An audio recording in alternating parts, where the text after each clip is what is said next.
दोस्तों, क्या आपको पता है बाबा साहेब की एक आदत से परेशान उनकी पत्नी रमाबाई रोने लगी थी और उन्हें देखकर बाबा साहेब की आंखें भी आंसुओं से भर आईं।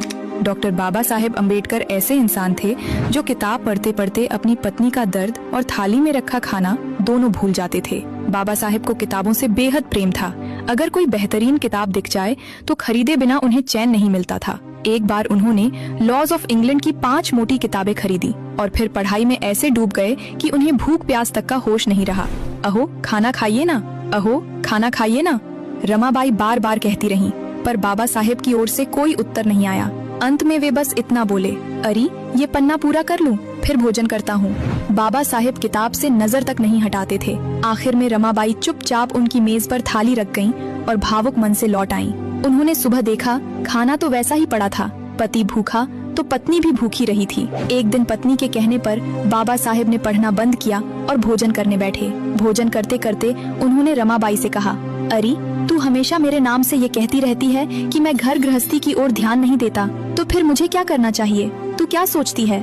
इस पर रमाबाई सहज भाव से बोली, अहो घर में सब्जी लगती है, तेल, नमक, गेहूँ, चावल लगते हैं। बच्चों को पास बुलाकर कभी प्यार तो करिए, उन्हें दुलार तो दीजिए। पत्नी से भी प्रेम से 2 शब्द बोल लिया करिए। आपका तो सब कुछ ही अलग है। आते जाते बस वही मोटी मोटी किताबें, उनका लगातार अध्ययन और बस आप। इन शब्दों के साथ रमाबाई की आंखों में आंसू आ गए और उन्होंने कई दिनों से दबा अपना दुख पति के सामने व्यक्त कर दिया। वास्तविक स्थिति की समझ होते ही बाबा साहेब जैसे महामानव की भी आंखें नम हो गईं। उन्होंने बड़े प्रेम से पत्नी से कहा, रामू तू ऐसी साध्वी है, इसलिए ही तो मैं ऐसा रह सकता हूँ। पति पत्नी के बीच ऐसा विश्वास और निष्कपट प्रेम संसार में बहुत कम देखने को मिलता है।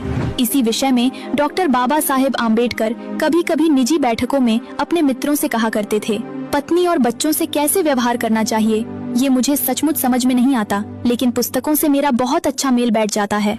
दोस्तों, बाबा साहेब की ऐसी सच्ची घटनाओं को जानने के लिए यहाँ पर टैग की गई किताबें जरूर पढ़ें। जय भीम।